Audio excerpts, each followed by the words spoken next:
Urartun անմիջապես նրանն է, ով որ տեր է կանգնում Urartuին։ Որ քոնալներ տիրություն կաներ, կդողա էր վրան։ Ազգայնականությունը, ազգայինի պահպանումը ու այդ ամեն ինչը պիտի առաջնահերթ լինի նպատակ, պետական նպատակ։ Կամ Երևանն է լինելու Urartuի ժառանգը, կամ այդ ժառանգության տերը լինելու է Թուրքիան։ Ինչ ա եղել մինչև Urartun, ոնց է առաջացել Urartun, ոնց է Urartuի ընդերքում առաջացել հայկական պետություն։ Էրեբունու անուն ամենայն հավանականությամբ պետք է հնչի Էրևունի կամ Էրևոն։ Այդ որ ասում ենք դպրոցում սովորել ենք, որ Արգիշտին ասել է երևում է եւ դա դրա հետ կապ ունի։ Դա իրոք դրա հետ կապ ունի։ Չէ, մենք հայերս եթե խոսում ենք հնդեվրոպական լեզվով, մենք հնդեվրոպացիներ ենք, թե ոչ։ Վերջնականապես ժխտվեց հայերի ծագման, հայերի եկվոր լինելու բալկանյան վարկածը։ Ես չեմ զարմանա, որ գա մի օր, ասենք, հերթական ադրբեջանցին ասի, կարմիր բլուրը ադրբեջանական մշակութային հուշարձան է, որը հայերը ոչնչացնում են։ Ողջույն, դուք դիտում եք հայկական գործոնը, ես Նունե Մելքումյանն եմ։ Բարև ձեզ, ես Ավետիք Չալաբյանն եմ, այսօրվա մեր հաղորդումը նվիրված է Urartuին եւ հայկական էթնոգենոզին եւ մեր հյուրն է Urartagետ, պատմական գիտությունների տեխնացու Միքայել Բադալյանը։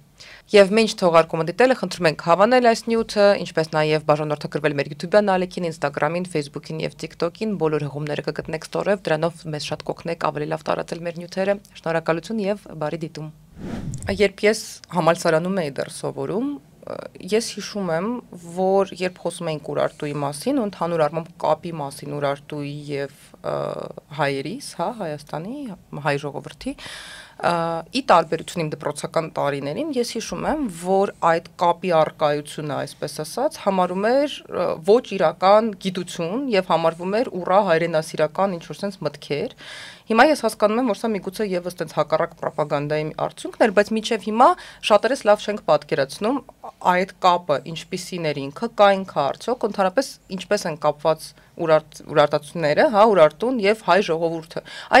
Եթե պարզ ինչ-որ փորձենք դա բացատրել, որն է դա, ինչ ասում ժամանակակից գիտությունը։ Եթե պարզ ժամանակակից գիտության եւ նաեւ այսօրվա ընկալումների տեսանկյունից կարելի է ընդհանրապես մի քանի հարթության վրա սա դիտարկել հայկական լեռնաշխարհում ուրեմն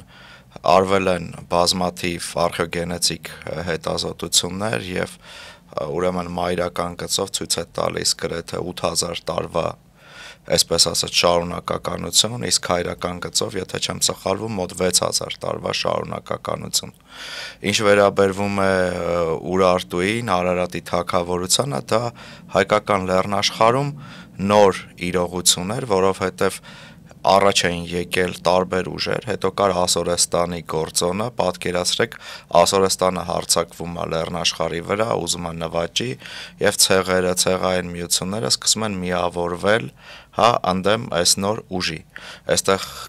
կապը էթնիկությունը չի, կապը ավելի շատ մշակութային, սոցիալական, ռազմական, որը բերում է դեպի միավորման։ Այստեղ երկու գլխավոր ուժեր կան՝ Urartun եւ Էթիունին, որոնց ես ինքս համարում եմ նույն հոր, մոր նույն զավակները, բայց իրանք տարբեր գաղափարներ էին կրում, գուցե դրանց մասին կխոսանք, բայց մյուսը ուրեմն Արարատի թագավորության Urartuի անմիջապես հենքի վրա, այսօր մենք կարող ենք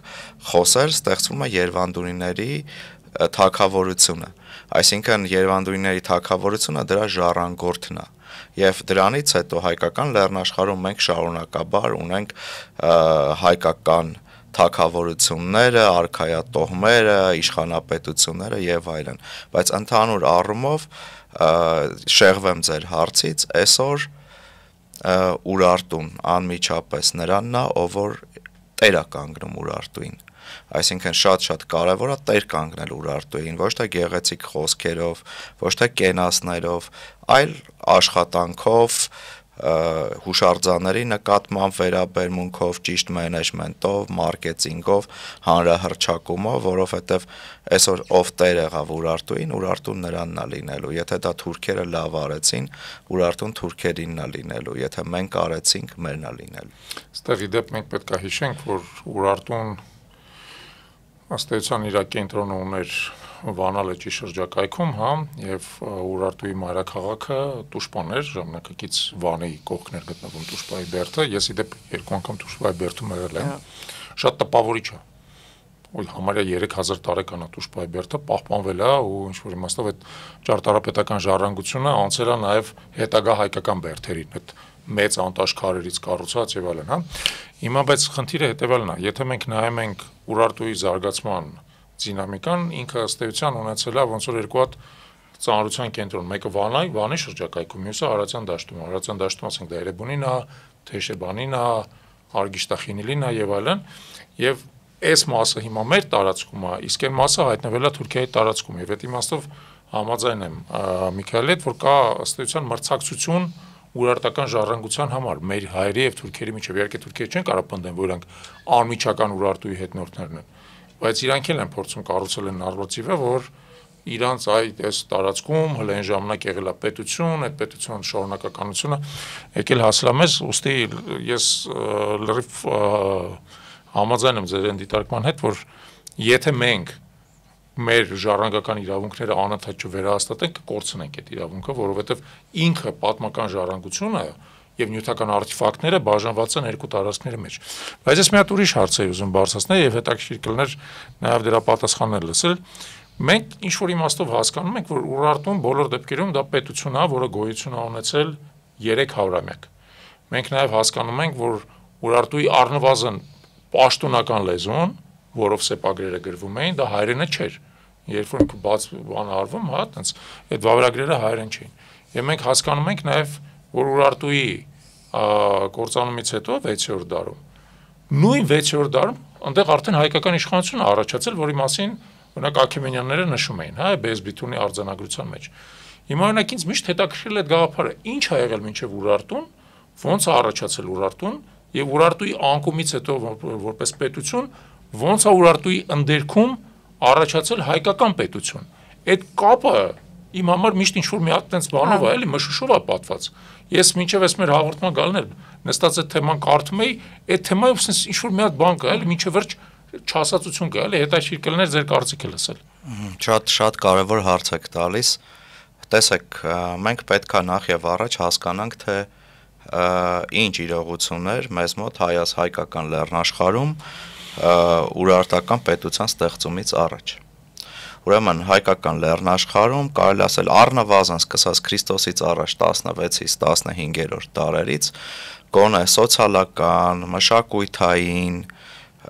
նաև տարբեր ընկալումների առումով գրեթե ամբողջ լեռնաշխարհի տարածք այսպես համասեռ էր, միատարր էր։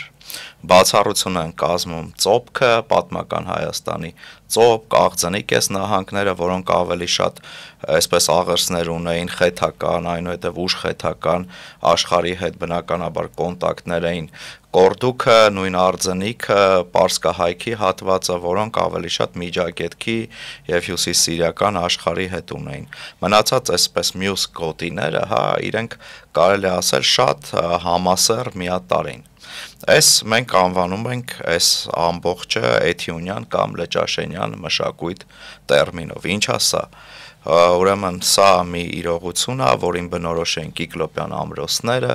որին բնորոշ էր հասարակության խիստ ռազմականացումը, սև խեցեղենը, տարբեր տեսակի սև խեցեղենի կիրառումը,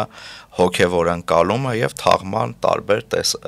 ծեսերը, որոնք նույն են։ Ընդհանուր առմամբ եւ Արարատյան դաշտում եւ Բարձր հայքում, հա, կամ Սևանի ավազանում, երբ որ մենք նայում ենք այս ժամանակաշրջանում, օրինակ Ուրարտական պետության ստեղծումից առաջ, մենք գրեթե ունենք նույն մշակութային իրողությունները, բնականաբար իհարկե շատ հաճախ տարբեր շրջաններ ունեն որոշակի նաեւ առանձնահատկություններ, բայց ընդհանուր առմամբ սա համասեռ է։ Եվ դրանից հետո մենք խոսեցինք, որ հա Ասորեստանի այս գործոնը նաև որ կար եւ պետքա լեռնաշխարհը միավորվեր։ Այդ առումով ես ինքս որպես մասնագետ երկու կարևոր գոտի եմ առանձնացնում, մեկը կարող ենք անվանել BI-ի կամ BI-ի գոտի, որը կարելի է տեղակայել Վան Ուրմիա լճերի միջև եւ դրանից հարավ ընկած տարածքում ու Վանա լճի որոշակիորեն Վանա լճի ավազանում, մյուսը Էթիոնյան գոտի։ Էթիոնյան գոտին ու Էթիոնին ուրարտական սեպագիր արձանագրություններում դա բավական հզոր համադաշնություն էր, այդ ավանդույթների շարունակողը, որի մասին ես ասացի, որը գալիս էր 16-րդ Քրիստոսից առաջ առնվազն 16-րդ դարից եւ որը շատ ավելի այսպես պարզ, ավելի խորը գաղափարների ընկալումների կրող էր եւ ըստ երևույթի նույն կրողն էր նաեւ այդ BI-ի գոտին, բայց այնտեղ եւ աշխարհագրական առումով, որովհետեւ լանդշաֆտը հատկապես Կորդուքի եւ Կորդուքից հյուսիս Հաքարի տարածաշրջանում բոլորովին ուրիշ է եւ կոնտակտների առումով բավական ուրիշ է, կարծես գալիս է այս երկու գոտիների հակադրություն։ Եվ թե ով էր հայկական լեռնաշխարհում ստեղծելու նոր տիպի տերություն, որը պետքա դառնար կայսրություն։ Այսինքն մենք ունենք պետականություններ, բայց արդեն Ուրարտուն բերեց կայսրություն։ Եվ մենք ցավոք ես առաջ շատ մտածում էի, որ օրինակ ասում էի Ուրարտուի մասին ու գրեթե ամեն ինչ գիտեմ, հետո իմ համար պարզ դարձավ, որ ես գրեթե բան չգիտեմ Ուրարտուի մասին։ Հիմա գալով ձեր հարցին, այս պայքարներ Ավետիք ջան, երկու այս ուժերի մեջ, գլխավոր էս երկու ուժերի մեջ գնում ու շատ հաճախ ունենք արշավանքները ուրարտական տերության միապետների, որոնք այ փոխառան սեպագիրը ասորեստանցիներից հարմարացրեցին իրանց լեզվին, վերցրեցին տարբեր նաև ասորեստանյան, միջագետքյան, հյուսիս սիրիական տարբեր ստանդարտներ, այսինքն իրանք գնում էին դեպի ավելի սիստեմասման,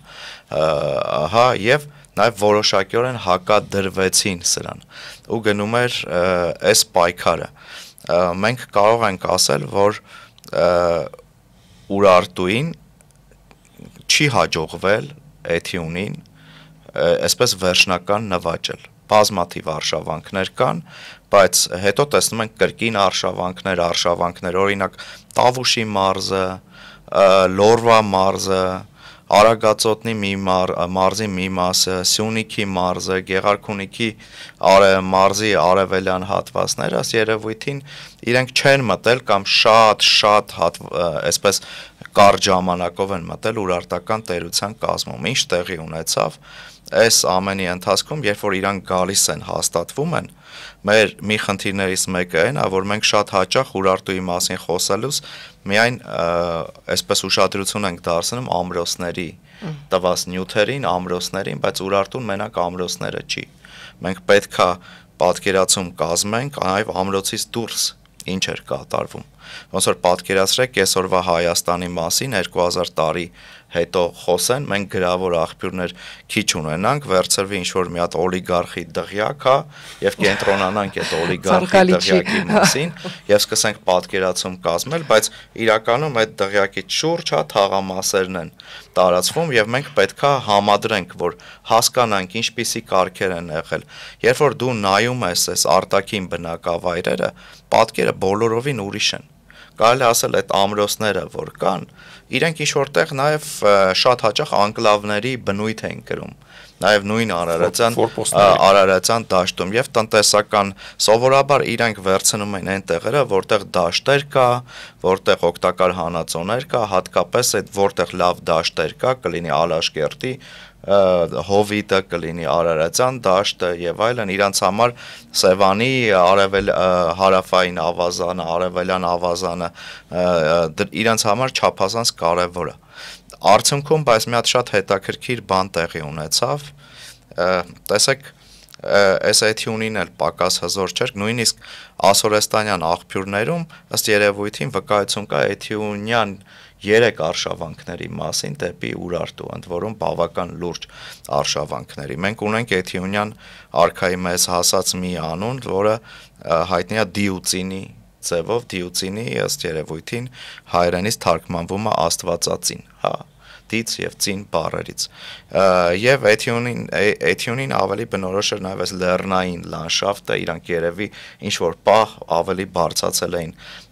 լեռները եւ կարողացան պահպանել իրենց այսպես սուվերենությունը, որովհետև մենք ունենք տարբեր տեղերում Էթյունյան արքաների մասին հիշատակություն, որ ընդհատում, բայց ինչ է հետևում ձեր ասածից, որ պրոտոհայկական էթնոսը Էթյունիում էր բնակվում։ Չէ, եւ նույնիսկ գուցե ոչ թե պրոտոհայկական, այլ եւ Ուրարտուն եւ Էթյունին դա մեր ժառանգությունն է, մենք նրանց ժառանգության կրողներն ենք, այստեղ խնդիրը երկու ուրեմն իրար հակադրված ուժերի մասին է, եւ արդյունքում այն եղավ, որ Քրիստոսից առաջ 8-րդ դարի վերջերից սրանք այս գաղափարները սկսեցին միաձուլվել շատ հաճախ մենք դա շատ լավ երևում է նյութական մշակույթում, շատ լավ երևում է խեցեղենի, հատկապես մեջ ճարտարապետության մեջ, ես կարող եմ ասել, որ ամենայն հավանականությամբ ուրարտական ռազմական, այսպես ասած, էքսպանսիան դարձավ Էթյունյան սոցիալ-մշակութային, ուրեմն անեքսիայի զոհը, եւ ձեր ասացա այդ սեպագիրը դուրս եկավ, այսինքն այն, որ իրանք որդեգրել են, որոնք օտար էին այս լեռնաշխարհին եւ դրա հիմքի վրա, այդ հիմքերի վրա նաեւ վերցնելով նաեւ այդ ուրարտական պետականության նոր ավելի բարձր տիպի ավանդույթները, ստեղծվեց Երևանդունիների թագավորությունը։ Ինչ վերաբերում է լեզվին, շատ դժվար հարց եք տալի, մեկը ինչու, որովհետեւ մենք այսօր այդ այսպես կոչված ուրարտերեն լեզուն կարդում ենք ասորեստանյան, գլխավորապես ասորեստանյան սեպագրի հիման վրա, որը սեմական լեզու է, որը աքադերենի կարևոր բարբառներից մեկն է, եւ օրինակ ասուրերենում չկան շատ հնչյուններ, որ ըստ երևույթին խոսվել է հայկական լեռնաշխարհում։ Կա փաստ, որ հայերը եղել են գերակշռող տարը, դա գրեթե բոլորը ընդունում են եւ ամենայն հավանականությամբ հայերենը կամ այսպես ասած նախահայերենը եղել է lingua franca հայկական լեռնաշխարհում այդ ժամանակաշրջանում։ Խնդիրները էլի փորձենք այս բաները հասկանանք։ Ասենք lingua franca-ն երկու լեզուների համադրություն է այլն, էլի հետաքրքիր իրավիճակ է։ Իդեպ դա տենց այնպես չի, որ մենակ մեր մոտ այդպես է։ Ասենք օրինակ ռուսական կայսրությունում ժողովրդի լեզուն ռուսերենն էր, ազնվականությունը իրար մեջ ֆրանսերեն էր խոսում։ Իսպանիայում ժողովրդի լեզուն, հիմնական ժողովրդի լեզուն, այսպես ասած, ժողովրդական լատիներենն էր սկզբում, հա, բայց արիստոկրատիան հիմնականում գոթական ծագում ուներ, իրար մեջ գերմանական լեզվով էր խոսում։ Դե դա շատ ավելի ուշ էր, այստեղ հետաքրքիր է, որովհետև շատ ավելի այդ իրավիճակները, երբ որ ժողովուրդը խոսում է մի լեզվով, իսկ կառավարող էլիտան ուրիշ լեզվով, շատ երկրներում ա եղել։ Երբ որ կառավարող էլիտայի եւ ժողովրդի միջեւ որոշակի ասենք տարբերություն կար էթնոգենեզի տեսանկյունից, ամենամոտիկ բանը, որ նորմանդիացիները Բրիտանիան գրավեցին, իրանք ֆրանսերեն էին խոսում, իրանց պատակները անգլերեն էին խոսում, հա, մինչեւ այդ երկու լեզուները միախառնվեցին։ Եվրոպական որևիցե արքունիքի արքաները իրենց ժողովրդի նույն բանը չեն կրում, էլի։ Հիմա բայց մի հատ հասկանանք այս դեպքը որն է, էլի, որովհետեւ ի վերջո պետք է ոնց որ մի քիչ վիզուալիզացնենք, այդ ինչա տեղի ունեցել, էլի, մենք փաստորեն ասում ենք հետեւյալը, ժողովրդի մեծամասնությունը մինչև ուրարտական պետության առաջացումը արդեն ուներ որոշակիորեն համասեռ մշակույթ։ Դա երևում է ճարտարապետությունից, դա երևում է կենցաղից, տարբեր տեսակ բաները, պեղումները ցույց են տալիս, որ ասենք կենցաղային իրերն են իրար նման եւ այլն եւ այլն, հա, ենթադրում ենք, որ մշակույթը իրար բավական մոտ էր, համասեռ էր, բնական է, քանի որ լեռնային երկիր է, որոշակի տարբերություններ։ Բայց տեսնում եք որոշակի մեծ ընդհանրություն։ Հիմա ասում ենք, բայց այդտեղ այդ ամեն ինչի մեջ առաջացել է մի հատ կայսրապետական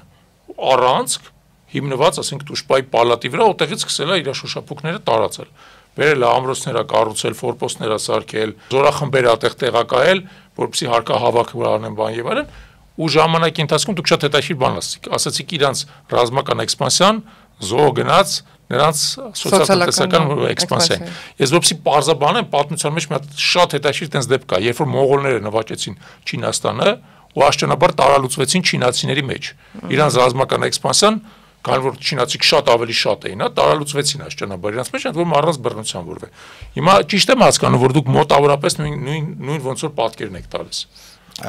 Իմ անձնական կարծիքով իրանք այս երկու գաղափար, այսպես նոճակերտների մեջ ասեմ, ընկալումների, գաղափարախոսությունների կրողները իրար շատ մոտ էին։ Այսինքն օրինակ մի քիչ կոպիտ բերեմ, կարա կոպիտ հնչի, մոտավորապես չնայած ժամանակագրական տարբերությանը կարող իմ գործընկերները նաև քննադատեն, օրինակ պատկերացրեք, օրինակ կա Վասպուրական, հա, եւ կա օրինակ Սյունիք կամ Այրարատ, հա, կային արծրունիներ, հա, եւ կային օրինակ Բագրատունիներ, եւ այս երկուսի միջև պայքար էր գնում, թե ով պետքա Շիրի եւ հայկական լեռնաշխարհում միասնական ուրեմն տերություն կազմի։ Օրինակ տեսեք, օրինակ Աղթամարի տաճարը ինքը շատ ունիկալ է, չէ։ Ինքը այդ առումով օրինակ ես չեմ հիշում, մենք որտեղ ունենք նման, այսինքն ինքը էլի շատ նման է, իհարկե մի քիչ ուրիշ օրինակ եմ բերում, դու գաղափարական առումով արեք, հա, այդ ճոխությունը եւ այլն, այ նույնը այդ Ուրարտուին է շատ բնորոշ։ Իդեպ Տուշպան ասեմ, որ շատ հավանական է, որ սկզբնական շրջանում չի մտել նույն Ուրարտական տերության կազմի մեջ եւ շատ հետաքրքիր է, որ Ուրարտուի առաջին արքաները չունեն Տուշպայի տերը Տիտղոսը, որը հետո պետքա դառնա իրանց Տիտղոս աշխարհի ամենակարևոր մասերից մեկը։ Հիմա որ վերադառնանք լեզվին, մենք ինչ խնդիր ունենք լեզվի առումով։ Տեսեք, դա վերցրված է այդ լեզուն, սեպագիր համակարգը ասուրերենից, իսկ ասուրերենում չկան շատ հնչյուններ, որոնք այդ ժամանակ կարող էին հնչած լինեին։ Օրինակ չկա, չգիտեմ, ջ, ճ, ղ եւ այլն, օ ըստ երևույթին չի եղել։ Հիմա այդ պարագայում իրանք պետքա դպիրը, որը գրում է, պետքա ինչ-որ բանով փոխի, դա մոտավորապես նման է, որ ես ձեզ լատինատար հայերեն SMS ուղարկեմ։ Տրանսլիտն է, էլի իրանց։ Եվ հիմա պատկերացրեք Արգիշտին, ասում է ես նվաճեցի մի երկիր, որի անունն էր Զաբախա, բայց ասորերենում ջ չկա եւ վ գրեթե չկա։ Այսինքն խոսքը գնում է Ջավախք երկրի մասին, Ջավախա, բայց իրանք ինչ-որ մի բան պետք է դնեն ամենայն հավանականությամբ։ Նույն Էրեբունին, Էրեբունու անուն ամենայն հավանականությամբ պետք է հնչի Էրևունի կամ Էրևոն, ինչ-որ տենց մի ձևով, բայց քանի որ վ չկա, ինքը մի բան պետք է դնի, էլի բ դնի, որ դրա տեղը կարողանա լրացնել, օրինակ Տուշպան մեզ մոտ Տոսպա, չէ։ Այսինքն շատ հավանական է, որ ուերից մեկը ուրարտական սեպագրում երկու ու կա, մեկը կարճ, մեկը երկար, օի ձևով է հնչել։ Հիմա այս առումով իհարկե հայերենի հետ կան շատ տարբերություններ, բայց կա նաև շատ նմանություններ եւ նաև մենք պետք է հասկանանք, որ մենք իրար հետ ունենք մոտ 500 բառ ընդհանուր 500 ոչ թե ընդհանուր բառ, այլ ուրարտական սեպագրերից մեզ հայտնի է մոտավորապես շատ թե քիչ մի 500 բառ, որովհետև սովորաբար դրանք այսպես ասած տրաֆարետային կրկնվող արձանագրություններ են, գնացի, գրավեցի, կառուցեցի եւ այլն, կան այս առումով ծիսապաշտամունքային տեքստեր, որոնք շատ հետաքրքիր են եւ շատ հաճախ մենք չենք կարողանում վերցանել իրանց, այսինքն կարդում ենք, բայց մեր բառամթերքը չի հերիքում։ Այս առումով շատ կարևոր են երկլեզվյա տեքստերը, բիլինգվաները, հատկապես ուրարտերեն, ասուրերեն տեքստերը, որոնք հնարավորություն են տալի հասկանալ տվյալ բառի, հա, ուրարտական հոմանիշը։ Հիմա այս առումով, որ մենք նայում ենք, շատ բառեր, որ կան ուրարտական սեպագիր արձանագրություններում, մենք այսօր օգտագործում ենք հայերենում։ Օրինակ ուրարտական սեպագիր արձանագրությունների շան պետքա տա ս հայերենում։ Օրինակ ասում ենք եշե, ես, կաբուրզա, կամուրջ, ծառի, անտառ, Մի հատ հարցել էստեղ արագ բանանեմ, այդ օրինակ Երևանի մասին խոսեցինք, դրա համար միանգամից հարցեմ, այդ որ ասում ենք դպրոցում սովորել ենք, որ Արգիշտին ասել է երևում է եւ դա դրա հետ կապ ունի, դա իրոք դրա հետ կապ ունի։ Չէ, դա Արգիշտին չի ասել, այդպես լեգենդ կա, որ Նոյը իջել է Արարատ, երբ որ Արարատը տապանից իջնում է, ասում է երևաց, երևում է եւ այդ լեգենդի պատումի համաձայն ուրեմն քաղաքը կոչվել է Արգիշտի մասին քաղաքը կոչվել է Երևան Արգիշտի մասին կարող է ինչ-որ մեկը ուղղակի տենց նկատի ունեմ այդ բառն էլա ուրարտերեն նշանակել ըստ երևույթի այն ինչ որ մենք ենք հա այդ Երևալու հետ է կապված Երևանին առաջ շատ ընդունված էր որ նշանակել է հաղթանակ իմ համար շատ տարօրինակ է թե ոնց են այդ ինտերպրետացիան արել, որովհետև իրբու կամ էրբուբայը նշանակում է առևանգել, հափշտակել, հա նվաճել, այսօր շատ ավելի ընդունված է դա բխեցնել էրեբ հնդեվրոպական արմատից, որը նշանակում է կարմիր, կարմրադարչնագույն եւ բլուրը կոչվում է արինբերտ, արնոտ բլուր, մյուսը շատ հետաքրքիր տեսակետ կա Արմեն Պետրոսյանը առաջ քաշել, որ դա կարող է առավա ուրեմն խեթալուվիական առավա արմատից բառից ցակել, որը ազատ է նշանակում եւ հիշենք Արգիշտին 6600 ռազմագերի զինվորների էր բերել բնակեցրել այնտեղ եւ դա կարող է նաեւ ազատների քաղաք իմաստը լիներ ինձ օրինակ այդ էրեբ արմատը այդ կարմրադարչնագույն շատ ավելի հոգեհարազատ է թվում Մի հարցել էլի, ես նախստակեցում, որպեսզի ես հասկանամ, որ ես ճիշտ եմ հասկացել, փաստորեն մենք ասում ենք, որ մենք ստացել ենք ժառանգություն, որը հիմնականում տեքստերի օրինակ տեսանկյունից, որը հիմնականում ինչ-որ պաշտոնական տեքստեր են կամ ծիսական տեքստեր են, բայց մենք գիտենք, որ դրան զուգահեռ կային շատ մարդիկ, ովքեր որ այս տարածաշրջանում արդեն այդ ժամանակ խոսում էին հայերեն կամ պրոտո-հայերեն, եւ դրա համար երևանդուների գալը եւ հայերեն խոսելը այդքան անակնկալ չի եղել, ինչքան process, որը քիչ-քիչ զարգացել է եւ բերելա նրան, որ հայերեն խոսող մարդիկ եկել են դարձել են արքայատում հայկական արդեն պետության ճիշտ եմ հասկանում։ Տեսեք, դա շատ բնական process է, որը ամբողջ աշխարհում իրականացել է։ Մենք չպետք է գնանք մի ծայրահեղություն կամ մյուս ծայրահեղություն։ Եթե մենք ասենք, որ հայկական լեռնաշխարհը էթնիկական առումով միատարր է եղել, մենք ճիշտ չենք ասի։ Եկեք կարդանք Քսենոֆոն, հա, տարբեր ուրեմն լեզուներով խոսող ուրեմն ցեղեր կային, հանրություններ կային եւ այլն։ Ու այստեղ օրինակ Քսենոֆոնի մոտ շատ հետաքրքիր է, որ այնտեղ բայց կորիզը, այն որ եկել էր ինչ որ մի ավելի բարձր կարգեր հասել, դրանք արմեններն էին, հայերն էին։ Գարեջուր խմող հայերը։ Այո, հայտնի չէ, հա։ Գարեջուր խմող հայերը եւ սրանք շատ կարևոր են, այսինքն եթե մենք գնում ենք մի հատ ծայրահեղության, որ բոլորը հայ են, այստեղ սա հայաֆիկացնում ենք, դա մեզ ոչ մի լավ տեղ չի տանելու։ Բայց մեր նախնիները, դա ոնց որ պատկերացրեք մի հատ երկար process է,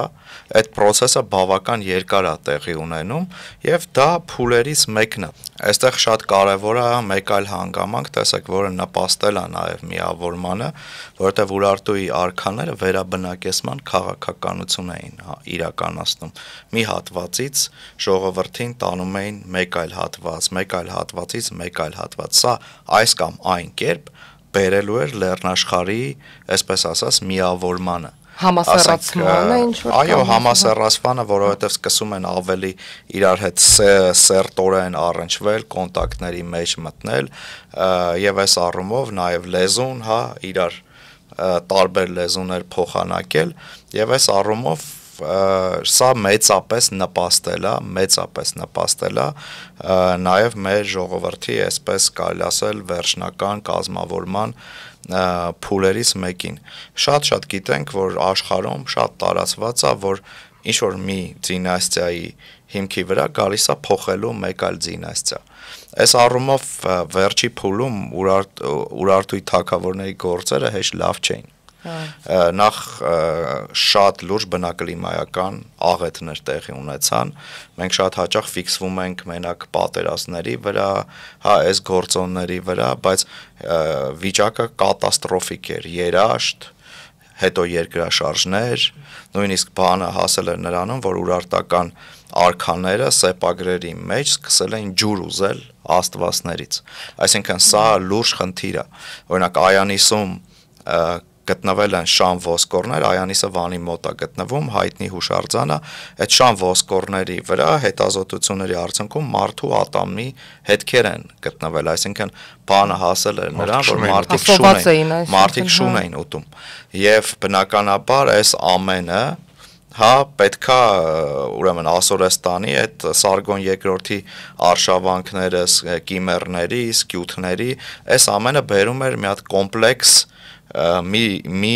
տարբեր խնդիրների, նաև ներքին պառակտումներ կար, օրինակ քչերը գիտեն, որ Ռուսա Սարդուրորդի որդին էր Մելարդուան, որը շատ հետաքրքիր է, իր անունը ծագում է Մելարդի լուսնի աստծու անունից, որը հայերենում հետո ուրեմն բաներից մեկում տարբերակներից մեկում Մեղարդ լուսինը հայերեն նշանակում եւ հորդեմ ապստամբել էր եւ սրա մասին ով է պատմում Ասորեստանյան լրտեսները, որովհետեւ կար լուրջ համակարգ սիստեմ եւ այս սիստեմը հաղորդում էր սեպագիր սալիկների միջոցով, թե ինչա տեղի ունենում, օրինակ Ուրարտական թագավորը Տուշպայից դուրս եկավ, ուր գնաց իր դեմ, ով ապստամբեց, բնականաբար սա պետքա ունենար նաև Ուրարտուն եւ Ուրարտուն լեռնաշխարհը բերեց համակարգի, սիստեմի բերեց, նաև ինքը ստեղծեց, այսպես ասած, ցանցային ավելի, այսպես ասած, այդ ցանցային գաղափարը Այստեղ մի բան փորձենք էլի հասկանանք, իրականում իսկապես շատ հետաքրքիր է, որովհետև ունենք բավական մեծ լեռնաշխարհ, բավական կտրտված, հա, ասենք իրարից լեռներով բաժանված են հիմնական հովիտները,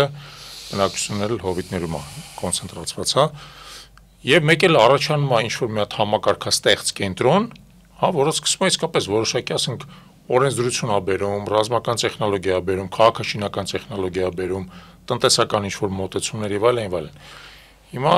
այդ կենտրոնը եթե կա ու կարողանում է այսպես ասած նոր տեխնոլոգիան տարածի, դե պետք է մի հատ խոսանք նաև ինչ էին իրանք օգտագործում, բրոնզը երկաթ չէ, օգտագործում։ Բրոնզը երկաթ է։ Դե երկաթը ավելի առաջադեմ էր բրոնզի համեմատ, հա, այսինքն իրանք նաև երկաթի կուլտուրա ունեին։ Հիմա եթե իրանք այդ բոլոր տեխնոլոգիական էլեմենտներ ունեն, հարց է առաջանում, իրանք որտեղից է տեխնոլոգիան, որտեղից ծնվեց, որտեղ երկու տարբերակ կա ամենայն հավանականությամբ, դրսից էին բերել Եվ դա դրսից եկած ուժեր, որ իր հետ տեխնոլոգիան բերել էր, ինչ որտեղ արդեն ստեղծած տեխնոլոգիան բերել էր, այս լեռնաշխարհը ենթարկեց իրան ունենալով այդ տեխնոլոգիան, կամ ներսից էին, բայց ասենք դուրս մարդ էին ուղարկել սովորելու, բան եւ այլն տեխնոլոգիայի տրանսֆեր ապահովելու։ Ձեր ժամանակակից դիտարկումները ինչ են ասում։ Ուրարտացիները հայկական տար էին, որոնք դրսից սովորել եկել են, թե դրսից եկած տար էին, որոնք հայերի վրա կարողացել են իշխանություն հաստատել։ Իմ անձնական տեսակետն եմ ասում, այդ վերնախավը հայկական լեռնաշխարհի ծնունդ էր։ Իրանք հայկական լեռնաշխարհում են, հիմա իրանց ինչ անվանել չեմ կարող ասել, բայց իմ կարծիքով դա հայկական լեռնաշխարհի ծնունդ է, որը շատ ճիշտ նկատեցիք, կարողացավ շատ խելամիտ կերպով նաև օգտագործել նաև ոչ տեղի ռեսուրսները, նաև մարդկային ռեսուրսները շատ կարևոր է։ Պարզ է, որ օրինակ այն դպիրները, որոնք գալիս էին սեպագիր սովորեցնելու, հա, տաճարների կողքը գտնվող, ուրեմն սկզբնական փուլում, առնվազն սկզբնական փուլից պետքա լինեին բաներ դրսից, Ասորեստանից, Միջագետքի այլ հատվածներից, հյուսիսիրիական հատվածներից, նույնիսկ մենք ունենք միտանիական գրերի որոշ ուրեմն ազդեցություն գրային ավանդույթների, բնականաբար այն ժամանակ վարպետները այսպես իրենց շատ չէին այդ վարպետները եւ պետքա ձեռքից ձեռք խլեին, ասենք կարող է լիներ Միջագետքում մի հատ վարպետ հրավիրեին, իրան սարքեին, օրինակ Պետրոս մեծը ոնց էր Իտալիայից վարպետ էր հրավիրում, էքսպատներ էին մի խոսքով էլ էքսպատ, որպեսզի ուրեմն տարբեր ուրեմն եւ ճարտարապետության մեջ եւ մշակույթի մեջ, այսինքն այս ամենը կա, բայց նրանք ամեն կերպ օգտագործում էին նաեւ այս դրսի այսպես ասած առաջադեմ եւ մարդկային եւ գիտական նաեւ ռեսուրսները, բայց այս տեղում լեռնաշխարհը եւս այս առումով բավական լուրջ հաջողությունների էր հասել, մենակ Կիկլոպյան ամրոցներ կառուցելը դա պետքա լուրջ մաթեմատիկական եւ կազմակերպչական բաներ ունենաս, հմտություններ ունենաս, որովհետեւ մի քարենկոմ դնես, այդ քարերը ընկնելու են ու փոքրիկ քարերով իրանք պահում են այդ մեծ քարերը, նաև լուրջ հոգևոր համակարգ կար, այստեղ լուրջ համակարգ կար, ես ինքս հիմա մի հատ գիրք եմ գրում, որը կոչվում է Էթիոնի հոգևոր համակարգերը, կարող եմ ասել, որ շատ եւ մեր խաչքարերի նաև կառուցվածք, այսպես ասած կառուցվածքը եւ տարբեր սիմվոլների մենք կարող ենք այսօրվա Հայաստանի տարածքում Քրիստոսից առաջ երկրորդ հազարամյակի վերջում առաջին հազարամյակում տեսնեք, նույնիսկ պատկերացրեք այդ բանը երևի գիտեք, օրինակ Կաբալայի հայտնի կենաց ծառը, հա, Սեֆիրոտը, այդ Սեֆիրոտի նախատիպը մենք հայկական լեռնաշխարհում կարող ենք տեսնել եւ գրեթե մեկը մեկին բռնում է իր կառուցվածքով, այսինքն եւ դա մի տեղ չի, երկու տեղ չի, երեք տեղ չի, դրանք տարբեր հուշարձաններից են գտնվել, դրանք կան գոտիների վրա եւ այս առումով սա ցույց է տալի, որ լեռնաշխարհը լուրջ նաեւ հոգեվոր առումով մեր նախնիները հոգեվոր նաեւ եւ ինչու՞ չէ նաեւ ոչ հոգեվոր գիտելիքներ էին կրում, այլ հարցը նրանք այդ գիտելիքներով ամեն մեկի հետ կիսվում էին, թե չէին կիսվում, բայց այս տեղն էլ եւս այդպես բավական եւս զարգացած տեղ էր, ուղղակի օրինակ Էթիոնին շատ ավելի բնորոշ է պարզությունը, ոչ թե ճոխություն, այլ պարզությունը, ոնց որ պատկերացրեք մեր եկեղեցիները, չէ, իրանք պարզ են, բայց իրանք շատ խորն են, իրանք շատ վեհ են ու իրանք շատ խորն են, առաջի հայացքից նայում ես պարզ են, բայց իրա մեջ շատ խորություն կա, շատ էներգետիկա կա, հա, եւ մեր նախնիները գիտեին որտեղ այդ եկեղեցին սարքեն, իրանք պատահական տեղ ըստ երևույթին չեն սարքի, Ուրարտուն ինքը դրան հակադրվող, ոնց որ երկու իրար հակադրվող բաներ էին եւ տեսեք, եթե մենք նայենք մեր պատմագրությունը, մենք այս առումով գալիս ենք ունենում ենք, այսպես ասած, հակահարավային քաղաքական կողմնորոշում եւ նաեւ ընկալում։ Հիշենք Հայկը եւ Բելը, Արա Գեղեցիկը եւ Շամիրամը, խորենացին մեզ անվանում էր հյուսիսային ազգերից ամենավեհագույնը, հա, այս շատ կարեւոր սրանք մեսիջներ են, բայց այս ամենը մեր ժառանգությունն է եւ Ուրարտուն եւ Էթիոնին եւ սրանք իրար հետ սկսում են միասերվել, իրանք սկսում են իրար հետ միաձուլվել, այդ ամենը շատ լավ երևում է եւ տեսեք այդ պետությունը դինաստիան փոխվեց, բայց Էթիոնյան ավանդույթները էլի շարունակվում են այստեղ։ Միքայել ջան, մի հատ ես ավելի միգուցե այլ կողմից գամ, բայց մի հատ ուրիշ հարց տամ, հա, այ մենք դուք էլ ասեցիք մինչև այդ ձեր խոսքում, որ դղյակները չի կամ ամրոցները չի, որով մենք պիտի կարծիք կազմենք, բնակու դա շատ ինձ թվում է հոգեհարազատ է մեզ այսօր։ Այ եթե ես Տուշպայի օրինակ բնակիչ եմ, հա, ես Ուրարտուում, ո՞նց է, ես ծառտնեցի առավոտյան, ես ինչով եմ զբաղվում, ես օրինակ ոնց որ հիմա ես ունեմ երեխաներ, չգիտեմ, ապրում եմ քաղաքում, մայրաքաղաքում, եթե ես լինեի պրոյեկտենք դա Ուրարտուի վրա։ Ինչով եմ ես զբաղվում, ինչպես եմ ես վաստակում ապրուստի համար, հա, ոնց է դա տեղի ունենում, որն է այդ ամենօրյա ինչ որ նյուանսները, որոնք որ հետաքրքիր է շատ, էլ է։ Շատ կարևոր հարց եք տալի, շատ կարևոր այսօր, գիտեք, առօրյականության ուսումնասիրությունը չափազանց կարևոր է եւ սրա մասին եւ ունենք մենք եւ գրավոր աղբյուրներ եւ հնագիտական տվյալներ, օրինակ ունենք սեպագիր սալիկներ, որտեղ մասնագիտություններ են նշված, չգիտեմ, հաստուղ, դերձակ, խոհարար եւ այլ, նույնիսկ կանոնները իրանց։ Այդ մարդկանց, այո։ Այս առումով բնականաբար պետք է հասկանանք, որ կան տարբեր ճյուղեր, հա, օրինակ ինքը պետության գաղափարը ինչպես է, հա, օրինակ շատ կարևոր է, օրինակ ռազմական, հա, կոնտենտը այս առումով զինվորները ըստ երևույթին ամենայն հավանականությամբ եղել են պետական ծառայողներ։ Իրանք շատ կարևոր դեր են կատարել որպես պետական ծառայողներ։ Ուրարտական պատկերագրության մեջ դուք նույնիսկ կարող եք տեսնել կանանց եւ տարբեր մասնագիտությունների կանանց, ասենք օրինակ թել մանող դասգահի արչև նստած կանանց բնականաբար շատ կարևոր էր այգեգործությունը, երկրագործությունը, այդ դաշտերը այդ առումով շատ կարևոր էր, խաղողագործությունը, նույնիսկ հաց ունենք, Կարմիր Բլուրից հաց ունենք գտնված, մեր այսօրվա այն օվալաձև հացերը, որ կան մեջ անցք, այդ հացից էս էլ կարող է խոսի ինչ-որ առումով ժառանգականության մասին, չգիտեմ, շուն պահողից սկսած, այդպիսի, չգիտեմ, նկարիչից, ներկարարից սկսած, տարբեր տեսակի մասնագիտություններ կար եւ բնականաբար չէր կարա տենց լայն սպեկտր լիներ, բայց չգիտեմ, իրա 10-նապետով, 50-նապետով, կնիկ բռնող անձով օրինակ անց կար, որը կնիկ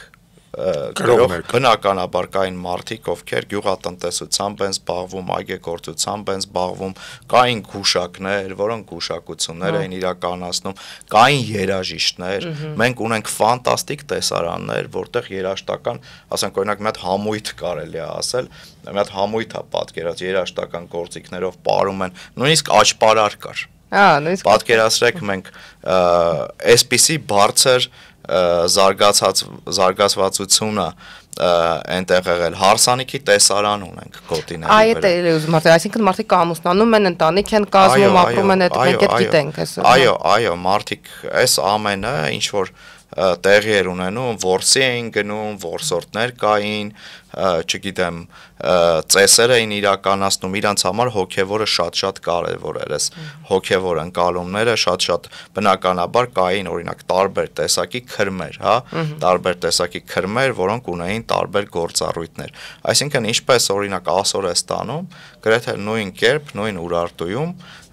կային նման տարբեր բաներ, մասնագիտություններ, հետաքրքիր է, որ Տուշպայի քաղաքացիներն էլ իրենց անվանում էին Տուշպայի որդիներ։ Տուշպայի որդիներ, հա, հետաքրքիր է։ Ես եթե կարելի է մի հատ հարցել էլի բարձրացնեմ, փորձենք դա էլ հասկանանք։ Տեսեք, ժամանակակից լեզվական տեսությունները բոլորը պնդում են, որ հայերենը հնդեվրոպական լեզու է, բայց հնդեվրոպական լեզուների ընտանիքում առանձին ճյուղ է։ Եվ թեև ընդհանրություն ունի մնացած հնդեվրոպական լեզուների հետ, բայց ըստ էության շատ շուտ է առանձնացել։ Հիմա դրանից կարելի է հետևություն կատարել, որ եթե մեր լեզուն հնդեվրոպական է, ապա մենք կամ ինքներս հնդեվրոպացիների ժառանգներ ենք գենետիկորեն, կամ եթե մենք հնդեվրոպացիներ չենք, տեղաբնիկներ ենք, ուրեմն այդ լեզուն ինչ-որ ձևով ներմուծվել է, կամ մյուս տարբերակը, որ առաջինն է մոտ, լեզուն չի ներմուծվել, ըստեղ է առաջացել, ընդհակառակը տարածվել է, որտեղ հնդեվրոպական լեզուները Հնդկաստանի հյուսիսից մինչև Իսպանիա հնդեվրոպական լեզուներով են մարդիկ խոսում, աշխարհի ամենամեծ լեզվաընտանիքն է։ Հիմա եւ դա մեկ Ուրարտուի թեմայից դուրս է գնում, որովհետեւ ոնց որ զուգահեռ մի իրականություն է, որը պետք է հասկանալ։ Այնուամենայնիվ մենք հայերս, եթե խոսում ենք հնդեվրոպական լեզվով, մենք հնդեվրոպացիներ ենք, թե ոչ, այդ առաջի հարցը։ Եվ երկրորդ հարցը, եթե մենք հնդեվրոպացիներ ենք, մենք ստեղ ենք առաջացել, թե եկել ենք ստեղ ապրելու ինչ-որ տեղից։ Ինչ է ժամանակակից գիտությունը այդ իմաստով։ Շատ բարդ հարց եք տալի, որը մի քիչ իմ նեղ մասնագիտական շրջանակներից դուրս է, ես փորձեմ ուղղակի ինչքան որ իմ գիտելիքներն են ուրեմն հնարավորություն ստեղծում պատասխանել։ Այս առումով պետք է համալիր, այսպես համալիր պատասխան տալ, նույն այդ արխեոգենետիկ հետազոտությունները ասացի, որ ցույց են տալիս, որ մոտ 8000 տարվա մայրական գենետիկ շարունակականություն եւ մոտ 6000 տարվա ուրեմն հայրական գծով, հա, շարունակականություն կա այստեղ։ Եթե դեպ ներողություն եմ խնդրում, մայրականի եւ հայրականի տարբերությունը ինչպես է խրոմոսոմների միջև, այո, X եւ Y խրոմոսոմների միջև եւ օրինակ եթե գտնվեն նաև հնամարդաբանական նյութեր կարող է գտնվեն, ասենք օրինակ նեոլ ավելի վաղ կարող է այս թվերը ավելի աճեն, դրա համար մեզ նյութեր են պետք, իսկ օրինակ նեոլիթում շատ հազվադեպ է լինում, որ դու կարողանում ես կմախ գտնել, հա, այս հիմա օրինակ Մասիս Բլուրում գտան մի հատ, որը եթե չեմ սխալվում, բղնձի քարի դարով է վերաբերվում, դարին է վերաբերվում թվագրում, այս չափազանց կարևոր կլինի, որ իրան ԴՆԹ անեն անցած տարի։ Հիմա տեսեք, կան տարբեր տեսություններ, թե որտեղից են հնդեվրոպացիները եկել։ Դրանցից ասենք շատ առաջ գերակշռում էր այն տեսությունը, որ Ուրալից են եկել կամ այդ հատվածից են եկել, այսպես կա գիտեք Գամկրելիձե եւ Իվանովի տեսությունը, որ հայկական լեռնաշխարհն է եղել հնդեվրոպական, ուրեմն այսպես Օրանը նախահայրենիքը, կա այսպես ասած Հայաստանամերձ տեսություն կամ անատոլիական տեսություն, որ երկրագործները գնացել են, ձեզ այսպես ասեմ, կարող է 5 տարին մեկ աշխարհի ամենաառաջատար պարբերականներում, science-ում, nature-ում, չգիտեմ, եւ նման տեղեր տարբեր հոդվածներ լինեն, եւ մեկը մեկին կամ գուցե կարող է հակասի, բայց գուցե կարող է փոխ լրացնի։ Այս առումով գիտությունը շատ արագ զարգանում է։ Իմ կարծիքով մենք տեղի բնիկ, մենք այստեղ բնիկ ենք, բայց դեռ մենք որ ասում ենք մենք հնդեվրոպացի ենք, բնականաբար նաև լեռնաշխարհում եղել են ոչ հնդեվրոպացիներ, եւ այդ ոչ հնդեվրոպացիները միախառնվել են մեզ։ Մեր համար շատ հետաքրքիր է, որ մեր հայերենում մենք ունենք նաև ոչ հնդեվրոպական բառեր, որոնք հնդեվրոպական ծագում չունեն։ Այս շատ հետաքրքիր երևույթ է եւս։ Եվ բնականաբար այս միախառնում այստեղ եղել են միգրացիաներ, հայկական լեռնաշխարհը եղել է այսպես ասած քաղաքակրթությունների խաչմերուկում, եւ բնականաբար մենք անմասն չենք կարող լինել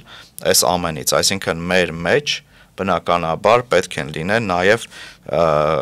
տարբեր նաև ոչ հնդեվրոպացիների, այսպես ասած մեր մեջ իրանք նաև որոշակի պետքա մտնեն։ Ալիքներ են եղել, տարբեր ալիքներ, միգրացիոն ալիքներ, որ անցել են հայկական լեռնաշխարհում։ Տեսեք, երկու բան փորձենք հասկանանք։ Մեկը լեզուն ֆիքսեցինք, մեր լեզուն հնդեվրոպական է, բայց իր մեջ կան բազմաթիվ ներմուծություններ, այլ լեզվաընտանիքներից, դա հասկանալ է։ Հիմա գենետիկան մեր գենետիկան ֆիքսեցինք մոտ 8000 տարվա շարունակականություն ունի, բայց եկեք մի հատ հասկանանք, իսկ մյուս հնդեվրոպական ազգերի հետ ինչպիսին են պարսիկները, ինչպիսին են հույները, ինչպիսին են օսերը, որոնք հնդեվրոպացի են, չէ՞ կարծեմ, սլավոններ եւ այլն, մեր գենետիկ ընդհանրությունը ինչ կարգ է, եւ իդեպ ինչ կարգ է մեր գենետիկ ընդհանրությունը թուրքերի հետ օրինակ։ Այդ հարցին ձեզ պետքա գենետիկները պատասխանեն։ Օրինակ դուք եթե օրինակ Լևոն եպիսկոպոսյանին հրավիրեք, ինքը շատ սպառիչ ձեզ պատասխան կտա, որովհետև եթե ես ձեզ պատասխանեմ հիմա, մի քիչ դիլետանտական պատասխան կտամ, որովհետև ես չեմ տիրապետում այդ ամենին, ինչ որ դուք ասում եք։ Թուրքիայում մի քիչ խնդիրներ կան գենետիկ ուսումնասիրությունների, որովհետև եթե գենետիկ ուսումնասիրություններ անում են, հաճախ այն պատկերը չի լինում, ինչ որ իրանք քաղաքական առումով դա ուզում են, լինում է, որ հաճախ փակում են այդ հետազոտությունները, ինչպես դա անում են օրինակ Ադրբեջանում, որովհետև իրանց հետ ձեռ չի տա, որ օրինակ հնագենետիկ, արխեոգենետիկ հետազոտություններ անեն։ Մենք կարող ենք ասել օրինակ մի բան, օրինակ ես կարող եմ ասել, որ նույն այդ արխեոգենետիկ հետազոտությունների արդյունքում վերջնականապես ժխտվեց հայերի ծագման, հայերի եկվոր լինելու բալկանյան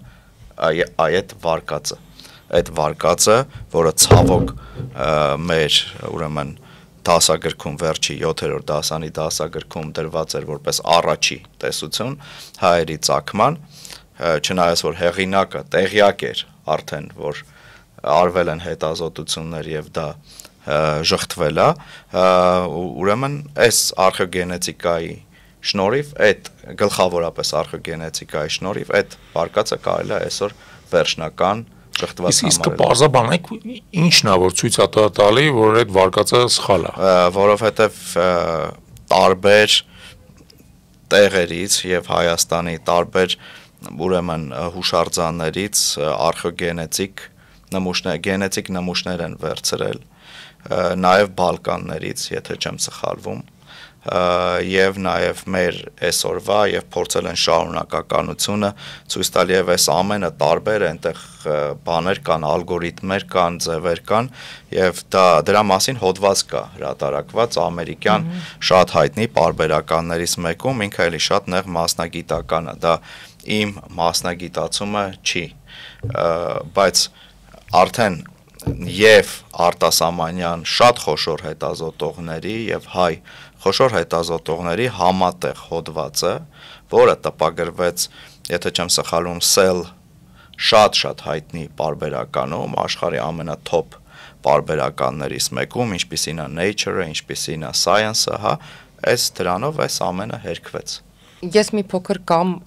դեպի այլ կողմ, հա, բերեմ մեր խոսակցությունը, որովհետև կարծում սա այլ հետաքրքիր, այլ ամենասկզբից մեր այսօրվա զրույցի ձեր խոսքում ասացիք այսպեսի մի բան, ասացիք Ուրարտուն նրանն է, որ տիրություն կանի, հա, նրա ժառանգությունն է, ու ես ակամայից ճիշտ ասած հիշեցի, չգիտես ինչի հենց այդ իմ մի այցելությունը Մեծ Բրիտանիա, որտեղ որ մենք գնացինք Bath ու գնացինք այդ Bath Spa իրանց թանգարանը, որտեղ որ իրանք ունեին շատ ավելի քիչ էքսպոնատներ, այսպես ասենք, քան թե օրինակ մենք շատ տեղերում, նույն Էրեբունիում, բայց մենք տվեցինք դրան ահագին գումար այդ տոմսին ու անցկացրեցինք այնտեղ այդ մի 2 ժամ, որովհետև այդտեղ կար ինչ-որ ինստալացիա այս կողմից, ես իմ տրիտը, ես իմ ինչ կողմից, այստեղ երգում են, պարում էին եւ այլն, այս բաներին։ Ու ես սիրում եմ անկեղծորեն թանգարաններ, փորձում եմ միշտ գնալ ու զգում եմ, որ կա, այսպես ասած, մոդա ասածը, հա, նույնիսկ թանգարանային էս գործում, հա, այսինքն փոփոխություն ա կրում ինքը ինչ որ ձևի են ներկայացնում, ավելի, այսպես ասած, այդ entertainment, հա, ոճի ինչ որ բանով, որը ես կարծում եմ, որ լավ է, այդ ձեր կարծիքով մենք այդ առումով ինչ պիտի անենք, հա, մենք դա պետական ինչ որ բան պիտի լինի, որը դրվածք պիտի լինի, թե դա ինչ պիտի լինի, բայց ես տպավորություն ունեմ, որ մենք այնքան էլ այդտեղ չենք, այսպես ասեմ, այսպես ձևակերպեմ, էլ այդ առումով, նույն թեկուզ եւ Ուրարտուի պահպանության, ժառանգության պահպանության, չէ՞ որ դա միայն Էրեբունին չի, բայց այդ թվում իհարկե դուք շատ կարևոր հարց եք տալիս։ Այս առումով պետք է եւ պետական մոտեցում, բայց դա եւ ամեն մեկիցս է կախված եւ նաեւ պետք է մասնավորի այսպես շատ լավ ներգրավվածությունը, որովհետեւ պետությունը պետք է այնքան ճկուն լինի, որ կարողանա մասնավորին եւս հրապուրի այն աստիճան, որ նա ներդրում է դնելու եւ նաեւ եկամուտ է ստանալու կամ դա նրա անվան հետ է լինելու, օրինակ British Museum-ի տարբեր միջոցառումներ նայեք, դրանք գլխավորապես շատ հաճախ մասնավորն է անում եւ սկզբանե մասնավորի համար, այսպես ասած, պրեստիժ է, որ ինքը British Museum-ում ուրեմն ինչ որ մի ցուցադրություն է անում մեր մոտ շատ կարևոր է այդ պետական շատ կարևոր է որպեսզի լինի այդ պետական աջակցությունը նախ առաջինը մի քանի ուղղակի հանգամանքի մասին խոսանք այստեղ պետք է գիտնականը լինի իր տեղում հա մենեջմենտի մասնագետը իր տեղում ընդ որում այդ հուշարձանների թանգարանների մենեջմենտով զբաղվող մեզ պետք են շատ լուրջ սցենոգրաֆիստներ որը Հայաստանում քիչ են դրանք, հա, թանգարանային, հուշարձանների եւ այլն, եւ պետքա ընկալումը փոխվի, որովհետեւ թանգարանը շատ հաճախ շատ թանգարանը ցավոք այսօր մի հատ սեկտոր է, որի մասին մենք խոսում ենք մեր ժառանգությունը, թանգարանը եւ այլն, բայց թանգարանում մենք այսօր հնարավորություն չունենք այսպես ասեմ հրապուրել, որ են շատ պերսպեկտիվ ունեցող կամ լավագույն մասնագետներին ներգրավենք։ Շատերը էնտուզիազմով, այո, որովհետև եթե դու ուզում ես մարդկանց ներգրավել, դու պետք է նրանց լավ վճարես։ Եվ այս առումով թանգարանային աշխատավարձերը ուղղակի խղճուկ են։ Սա ես միայն ձեր մոտ չեմ ասում, ես բազմիցս ասել եմ, դու չես կարող 70,000, 80,000 դրամ աշխատավարձով մարդուն ասես լավ աշխատի, հա, օքեյ, 1, 2, 3, օրինակ, երբ որ ես Էրեբունու թանգարանի տնօրենն եմ, մենք ունեինք շատ լավ ֆանտաստիկ աշխատողներ, լեզուներ իմացող արտասահմանում, օրինակ սովորող մի աղջիկ ունեինք, բայց ինքը մի օր եկավ, ասեց, պարոն Բադալյան, գիտեք, ես սոցիալական իմ մոտ խնդիր կա եւ ես պետք է գնամ բոլորովին այլ աշխատանքի, որովհետեւ չեմ կարող 85,000 դրամով հա մնալ։ Հիմա այս առումով պետությունը պետքա փոխի վերաբերմունքը, տեսեք, երբ որ մենք, որովհետև շատ հաճախ դա կրում է իմիտացիոն բնույթ, երբ որ մենք խոսում ենք, հեսա կա 1, 2 ինչ-որ գեղեցիկ ցուցադրությունով, համակարգը պետքա լինի համակարգային մոտեցում, ոչ թե ոնց որ պատկերացրեք, եթե դու ունես մի հատ հիվանդ, հա, մենակ իր ինչ-որ մի հատվածը բուժելով, դու իրան չես բուժում, պետքա դու կոպիտ ասած պատճառից գաս դեպի իր հետևանքը։ Այս մի կարևոր բան է եւ հուսամ, որ մի օր սա կփոխվի, որովհետեւ երկրորդը մեր համար շատ կարևոր է, որպեսզի թանգարանը, հուշարձանը նաև մենք կրենք դա մեր մեջ տարբեր կերպերով, այսօր զարգանում է օրինակ նույն հանրային հնագիտությունը, բայց դա չընկալվի միայն միտեղ, որտեղ իրեր կա, այդ իրերը մենք պետքա պահպանենք եւ ոչ թանգարանը, հուշարձանը պետքա մեր համար լինի կրթական, բայց նաև հաճելի ժամանցի տեղ, որի տարբեր գործիքակազմեր կիրառելով մենք կարող ենք նաև եւ մեր ժառանգությունը պահպանել, կրել եւ հանրահռչակել, բայց դա նաև կարելի է ահռելի գումար բերի պետության։ Այ դուք ասացիք, շատ լավ բառ կա edutainment անգլերեն, այդ edutainment-ը իր մեջ պարունակում է եւ կրթությունը եւ այդ հաճելիությունը, այսինքն մարդիկ այսօր շատ հաճախ ուզում են հավես ստանան եւ կրթվեն։ Հատկապես երեխաները բավականություն ստանան եւ կրթվեն։ Տարբեր տեխնոլոգիաներ կան, օրինակ, չգիտեմ, Էրեբունիում մենք VR տեխնոլոգիաներ դրեցինք։ Մի ակնոցը VR բավական եկամուտ սկսեց բերել նույն թանգարանին, չգիտեմ, AR տեխնոլոգիաներ, կրթական ծրագրեր եւ դրանք կարող են տարբեր տեսակի բազմաբովանդակ լինել։ Դու պետք է ունենաս, այսպես ասած, master plan քո այս հուշարձանների, բայց առաջինը դու պետք է հարգես քո թանգարանը, պետքա կրես դա քո մեջ։ Տեսեք, եթե մենք խոսում ենք ուրարտական ժառանգությունից, եկեք Կարմիր Բլուրը հիշենք։ Կարմիր Բլուրը աղբանոց էր։ Հա, ես հիշում եք, մենք տարբեր ընկերներով նախաձեռնություն արեցինք, ազատենք Կարմիր Բլուրը Շինաղբից, հետո ինչ որ fundraising արեցինք, մի մասը մաքրեցինք, հետո բացատրեցինք քաղաքապետարանին, որ պետքա մաքրել եւ այն ժամանակ Փառք Աստծո 2019 թիվներ դա հասկացան 1214 թափք, ամեն թափքը մոտ 20 տոննա շինաղ փամվեց։ Հիմա տեսեք, դրանից առաջ, երբ որ մեր գործընկերները գալիս էին, մենք ամանչում ենք իրանց Կարմիր Բլուր տանեն, որտեվ երբ որ ինքը գալիս է նայում է այդ շինաղբով Կարմիր Բլուրը, հա, ասում է, այս 2700 տեսեք, ավետիք ջան, գիրք է տպվել Ստովիլիկի Խարխեալագիչսկի խատկռիցի։ Հայաստանից միայն Կարմիր Բլուրն է դրա մեջ մտած։ Հիմա երբ որ քո գործընկերները գալիս են, ինչու է հենց Կարմիր Բլուրը, որովհետև Կարմիր Բլուրը ինքը շատ նյութ է տվել,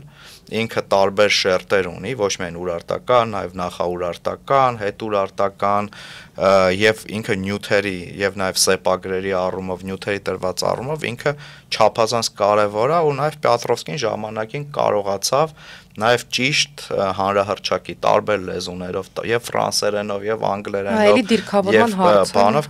կարողացավ նաև այն առումով, որ նաև ինքն էր ղեկավարում եւ նաև այն ժամանակ մեր մինիստրների խորհուրդը կարծում եմ ճիշտ որոշում արեց, որ նվիրատվություն տվեց որոշակի իրեր Էրմիտաժին եւ Հայաստանի տարբեր հուշարձաններից եւ Ուրարտու, իհարկե դրա դիմաց մենք լիքը բան ենք ստացել, որի մասին չենք խոսում, չգիտեմ, օպերայի, եթե չեմ սխալվում, ջահերի, կտավներ եւ այլն եւ այլն, բանը եւ այլն, բայց տեսեք, նույն Էրմիտաժի անկյուն գնալուց դու տեսնում ես այդ Ուրարտուն, դա top թանգարաններից մեկն է եւ դու սենց ասեմ մոտոթետակրությունը գալ հիմա մեր ընկերները որ գալիս են տենում են այդ շինաղբը ասում է ոնց դուք ասում եք Ուրարտու դուք եք դրա կրողը հիմա այսինքն մեր վերաբերմունքը պետքա մեր կարդինալ համակարգային փոխվի որովհետեւ մենք պետքա դա ասեմ դա նաեւ լավ եկամուտ կարա բերի, այ գարեջրի մասին խոսացիք, պատկերացրեք, եթե նույն օրինակ մենք Կարմիր Բլուրում ստեղծում ենք ենթակառուցվածքներ, ոչ հնագիտական գոտում, ասենք օրինակ այդ ուրարտական տարազով, շատ գեղեցիկ ձևով, մարդը գալիս է, նստում է աղյուսաշեն պատերով բանում, այդ ինտերիերով եւ այդ բամբուկի ձողով, եղեգնյա ձողով գարեջուր է խմում, գինի է իրան դրամցնում, այդ հացն է բանանում, նետա կրակում, նետա ձգությամբ կողքը ձիարշավարան կա, այսինքն լիքը բաներ կա, չգիտեմ, գնում ես գուշակի մոտ օրինակ եմ ասում, հա, որ գուշակը քեզ, որովհետև այսօր մարդիկ շատ են սիրում, հա, բաներ անում, գուշակություններ անում, չգիտեմ եւ այլն։ Բայց ասում ես Դելֆի գնացել է անցյալ տարի, բայց գուշակը այնտեղ չէր։ Մի հատ էլ պիտի գնանք։ Այդ պետքա բերենք ստեղ։ Կամ բերենք կնստասենք Կարմիր Բլուրը։ Պետքա բերենք, տեսեք, եւ այս առումով աշխարհը շատ զարգանում է։ Մենք օրինակ Էրմիտաժում բացեցինք Երևանու անկյուն։ սա աննախադեպ Դամաշտական էքսպոզիցիայի Երևանի ծննդյան վկայականներից մեկը 1 տարով է լինում ու դու կարող ես անել։ Պետք է այստեղ բացվեր Էրմիտաժի անկյուն։ Լուվրի հետ պայմանավորվեցինք եւ Ֆրանսիան 200,000 եվրո գումար հատկացրեց, պատկերացեք Լուվրը պետք է մենք համատեղ անենք Երևանու ցուցադրությունը։ Բայց օրինակ տարբեր մարդկանց այդքան կարևոր չէր։ Օրինակ ավելի շատ կարևոր էր, օրինակ որ ես հանդգնել էի քննադատել դասագրքերը եւ իրանց համար ավելի կարևոր էր, որ իմ պայմանագիրը վերջանում է, ես գնամ Երևանուց այդ ծրագիրը սառի, հա, իսկ պատկերացեք ինչ կլիներ, եթե դուք ասենք ցուցանակ, երբ որ դա արվել է Լուվրի հետ եւ պետքա լիներ լրիվ նոր այդ touch համակարգերով, պրոյեկտորներով եւ այլն, նաեւ հատուկ ուրեմն զարգացման առանձնահատկություններ ունեցող մարդկանց համար, այսինքն լրիվ նոր բաներ լինելու, աղյուս էինք արտադրում։ Կարմիր բլուրում ֆրանսիացիների հետ աղյուս էինք արտադրում, որը լուրջ ծրագիր էր, շատ թանկ, բայց էլի չէ, սա կանգնեց։ Այսինքն այստեղ ոնց որ նաև գիտեք ինչ շատ կարևոր է, որ ճիշտ տեղերում ճիշտ մարդիկ լինեն։ Ես կարծում եմ, որ ստեղ մենք էլի գալիս ենք նրան, ինչին միշտ գալիս ենք մեր ոդկասթի տարբեր հաղորդումների ժամանակ, նրան, որ ազգայնականությունը, ազգայինի պահպանումը ու այդ ամեն ինչը պիտի առաջնահերթ լինի նպատակ, պետական նպատակ, էգզիստենցիալ վիճակում գտնվող մի ժողովրդի համար, Urartui պահպանումը, լինի դա թանկարանի ձևով, թե լինի դա մասնագետներին իրենց տեղում պահելով, ոչ թե տենց նեղանալով, որոնք ազգային պահպանությամբ են զբաղվում, այդ ամեն ինչը պիտի լինի պետական ծրագիր եւ մինչեւ չլինի մենք երևի թե չենք հասնի այս տիպի հարցերի լուծմանը։ Ու բացի այդ ազգային նպատակից ես կարծում եմ, որ առաջնայինը իհարկե ազգային նպատակն է, իսկ երկրորդը դա այդ դրվածքն է, որում որ մասնավորի համար պետք է դարձնեն ինչ-որ բաներ հետաքրքիր, պետությունը պետք է ստանձնի այդ հետաքրքիր դարձնելու պարտականությունը, ընդհանրապես այս ամեն ինչը պետք է դառնա նորմալ սիներգիա, որում բոլորը հետաքրքրված են եւ բոլորը դեր ունեն եւ բոլորը նաեւ օգուտ ունեն, որովհետեւ միայն դերով, միայն վեհ նպատակներով ցավոք սրտի առաջ չի գնալու։ Այստեղ մի հատ առանձնահատկություն կա, որի մասին ես կուզեի խոսել։ Տեսեք, կա Միացյալ Ազգերի կազմակերպության կոնվենցիա բնիկ ժողովուրդների իրավունքների մասին։ Եվ ըստ էության բնիկ ժողովուրդները իրանց տարածքի նկատմամբ ոնց որ հավելյալ իրավունքներ ունեն, որովհետև ոչ բոլոր ժողովուրդներն են, որ բնիկ են իրանց տարածքի վրա եւ դա հայտնի է։ Հիմա եթե քո բնիկությունը հազարամյակներով ապացուցված է եւ պատմությամբ եւ արցիֆակտներով եւ կողքի ժողովուրդների ենթադրենք տեքստերով, բաներով, իսկ մեր դեպքում է տենց, հա, պարբերաբար հիշում եք, չէ՞ որ Հռոմում Հայաստանի 4 աշխարհի քարտեզա կախած, որում բոլորում հայքը իրական ինչպես ոչ թե Հայաստան, այլ հայքը, դրանց բոլորում կա։ Հիմա այստեղ տեսեք, այն ամեն ինչ որ մենք խոսում ենք, ունի նաև անմիջական հետևանք մեր բնիկության եւ այդ բնիկության վիճարկման տեսանկյունից, որովհետեւ մեր կողքի հարևանները, որոնք ակնհայտորեն բնիկ չեն, ըստեղ հայտնվել են լավագույն դեպքում 1000 տարի առաջ, իրանք քանի որ բնիկ չեն ու գիտեն, որ չեն կարող ապացուցեն, որ իրանք բնիկ են, էլի, որովհետև ի վերջո կան բոլոր այդ անթրոպոլոգիական տեսությունները, թե իրանք որտեղից են եկել։ Իրանք փորձում են դա շուրջ տալ հակառակ կողմից, ապացուցեն, որ մենք բնիկ չենք։ Եվ այդ իմաստով դա դառել է մի հատ հսկայական կամպանիա։ Ես տարածություն մի երկու օր առաջ եմ տեսել մի հատ հերթական ադրբեջանական հոդված, որոնք գրում են հայրը ասում են, որ Երևանը աշխարհի հին քաղաքներից մեկն է, բայց հələ մի հատ ցույց տվեք, այդտեղ ինչն է հին։ Ամենահին շենքը կարող է լավագույն դեպքում 200 տարեկան լինի, իրանց ամենահին շենքը Կապույտ մզկիթն է, էլ մենք ենք կառուցել։ Այդ հին թեման ենք գրում շրջանառության մեջ, էլի։ Այն դեպքում, երբ որ մենք ունենք, ասենք 2800 տարեկան երկու ամրոց քաղաքի տարածքում, հա, Արինբերդը եւ Կարմիր բլուրը կամ Թեշեբանին, եւ այդ մերն է, ու այն ինչից մենք սկսեցինք, որի մասին դուք եք ասում, հա, որ քո ունեցածին պետքա տիրություն անես։ Եթե քո ունեցածին տիրություն չես անում, ինքը վերածվում է շիներապարակի, կամ ինքը վերածվում է աղբանոցի եւ այլն։ Վերջը գալիս է այն մեկը, որը գիտի դրա արժեքը։ Գիտի դրա արժեքը, ասում է, «Էս քոնը չի», այս տենում եմ, որ էս քոնը չի, որ քոնը լեր տիրություն կաներ, կդողա էր վրան։ Մի հատ բյուրեղապակյա բան կառուցեիր, հա, այստեղ վրան մի հատ մեծ բանը ոնց է, գմբեթ կառուցեիր, որ ինքը պահպանվեր եւ այլն։ Այո, ոնց որ դու իրան վերաբերվում ես, այ որտեվ քոնը չի։ Իսկ ումն է, մերն է, պետք է ասեն, մերն է։ Այ դու փչացնում ես, որ մեր պատմական հիշողությունը դրանով բանանես, հա, կործանես, ջնջես եւ այլն։ Ես չեմ զարմանա, որ գա մի օր, ասենք, հերթական ադրբեջանցին ասի, Կարմիր բլուրը ադրբեջանական մշակութային հուշարձան է, որը հայերը ոչնչացնում են։ Մենք պետք է գիտակցենք, որ մեր կողմից է թափտփվածությունը, անտարբերությունը սեփական հարստության, սեփական գանձի ու ժառանգության նկատմամբ բերում է նրան, որ այդ գանձը, ժառանգությունը անցնում է նրան, ով պատրաստած է յուրացնի, տիրություն անի եւ այլն։ Եվ դա կարեւոր է շատ, որ մենք ինչ-որ իմաստով դուրս գանք այդ թափտփված մտածելակերպից, այն ինչ որ մենք ունենք եւ ֆանտաստիկ արժեք ունելի, քանի ազգ կա աշխարհի երեսին, որ կարա գա ասի, այս ամրոցը մենք 2800 տարի առաջ կառուցել ենք, մինչեւ մակա, ավելին այս շրջակայքում անընդհատ մարդ ապրել։ Անընդհատ շարունակաբար մարդ ապրել այս տարածքում եւ այս մշակույթը շարունակաբար առանց խզումների զարգացել հասել մեզ։ Ֆանտաստիկ արժեք է, այդ արժեքին մենք պետք է իսկապես ամենամեծ, ասենք, բան, նախանձախնդրությամբ տիրություն անենք։ Այստեղ ուղղակի հավելեմ, որ ոչ միայն ֆիզիկական տեսանկյունից այդ արժեքին պիտի տիրություն անենք, ինչը չնայած բնականաբար առաջնային յուրացնենք, բայց նաև մտովի, որովհետև ամենասկզբից որ հաղորդումը սկսում էինք, ես հենց այնպես չհարցրեցի, էլի, որ մասն է այս խոսակցության Ուրարտուի եւ մեր կապի մասին այդ այսպես ասած ոչ իրական գիտություն եւ որ իրական, որովհետև երբ որ դու ինքնուրույն տեր չես կանգնում ու լավ չգիտես քո նյութը, քո ժառանգությունը, ներթափանցում են դրսից տարբեր շատ վատ միֆեր, փաթեթավորվում են որպես առաջադեմ եւ լիբերալ եւ ասենք sense ինչ-որ բաներ եւ տիրում են հատկապես մեր երիտասարդության ուղեղներին, որը անթույլատրելի է, հատկապես մեր իրավիճակում եւ կարծում կարեւոր է եւ նորից հա, երբ որ խոսում ենք այս ժառանգության պահպանման մասին, Միքայել ջան, մի հարցել տամ Թուրքիայի մասին ասացիք, էլի, իսկ Թուրքիան Ուրարտուի իր տարածքում ցավոք սրտի հայտնված Ուրարտուի ժառանգությանը ինչպես է վերաբերվում, ինչ է անում այստեղ։ Տեսեք, լրիվ համաձայն եմ այդ տեր լինելու, այսպես ասած, կարևորության մեջ, կարևորության գործում Թուրքիան այսօր օրինակ Վանում բացել է աշխարհի ամենամեծ ուրարտական հավաքածու ունեցող ուրեմն թանգարանը, ոչ միայն ուրարտական, նախաուրարտական, հետուրարտական, գնացեք տեսեք, թե ինչ ցուցադրություն են արել, օրինակ վերցրել են մեջը, տաճարը մեկը մեկից սարքել են, մհերի դուռի կոպիան սարքել են, ցուցադրությունները, սցենոգրաֆիան ինչպես է արված, հա, որովհետև դրա արժեքը շատ լավ գիտեն, օրինակ Ալթընթեփեն սարքել են արխեոպարկ, վերականգնման լուրջ աշխատանքներ են անում, մենք մեր փոքրիկ ռեսուրսով այսօր կարողանում ենք իրանց հետ ոտ գցել, որը շատերի դուրը չի գալի, մենք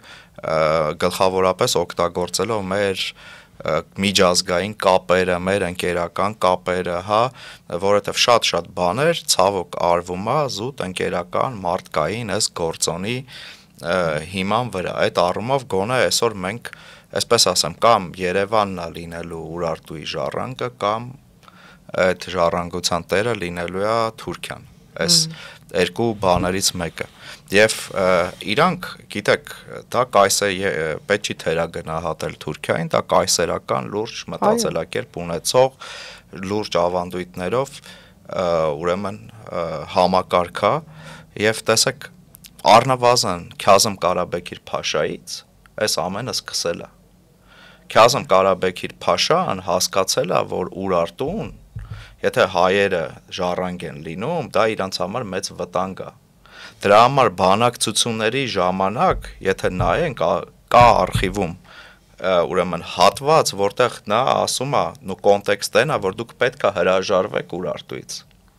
Եվ հետո սկսում են տեսակետները մի պահ փորձեցին կապել իրենց ուրարտացիների հետ, բայց այսօր ասում են, որ մենք մի տարածքում ենք ապրում, որտեղ կան բազմաթիվ քաղաքակրթություններ, խեթական, բյուզանդական, չգիտեմ, փրուգիական, նաև ուրարտական, եւ մենք դրանց տերն ենք։ Եվ իրանք սկսում են աշխատել, պատկերացրեք, եթե հրատարակեն, եթե թանգարան սարքեն եւ այլն, բնականաբար տերա լինում են, ով որ տերա լինում, շատ հաճախ ցավոք մենք զբաղված ենք իմիտացիայով,